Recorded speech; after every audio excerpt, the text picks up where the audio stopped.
सगळीकडे पसरली आहे थंडी आणि आपल्या वावरात पडत आहे जोरदार असा पाऊस.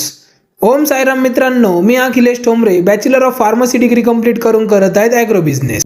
आजच्या व्हिडिओमध्ये आपण बघणार आहे की आपल्याकडे कुठले कुठले नवीन पप्पीज आलेले आहेत आणि आपले पप्पीज कुठं आपला पप्पी जात आहे पिंपळनेरसाठी, तर आपण त्याची फीडिंग करून घेतलेली आहे. त्यानंतर व्यवस्थित बास्केटमध्ये आपण पॅक करून त्याला दिलंय त्याच्या फॉरेवर होमसाठी. क्यूट क्यूट कापसासारखे व्हाईट आणि सशासारखे वरच्या कानाचे आपल्याकडे पॉमेरियनचे पप्पीज आलेले आहेत.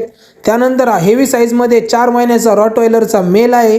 याची क्वालिटी तुम्हाला व्हिडिओमध्ये दिसतच असेल, एकदम प्रॉपर हेवी साईजमध्ये हा मेल असणार आहे. सर्व वॅक्सिनेशन डन आहे. त्यानंतर स्नो व्हाईटमध्ये ही फिमेल आहे, सायबेरियन हस्कीची. हिचे डोळे असणारे ब्ल्यू. कुणाला हवी असेल तर मला कॉन्टॅक्ट करा. आपण घेऊन आलोय रेअर आणि रेग्युलर कलरमध्ये पगचे पपीज. तर रेअर कलर म्हणजेच ब्लॅक कलरमध्ये आणि रेग्युलर म्हणजे आपला फॉन कलर. तर या दोन्हीमध्ये तुम्हाला मेल आणि फिमेल पपीज मिळणार आहे. तर लवकरात लवकर कॉन्टॅक्ट करा आणि पपीजला तुमच्या घरी घेऊन जा. असेच क्यूट फरी फ्रेंड तुम्हाला जर हवे असतील तर आपल्या फेसबुक आणि इंस्टाग्राम अकाउंटला फॉलो करून ठेवा, ज्याचं नाव आहे ठोंबरे पेट्स अँड केनल. भेटूया उद्याच्या व्लॉगमध्ये. ओम साईराम.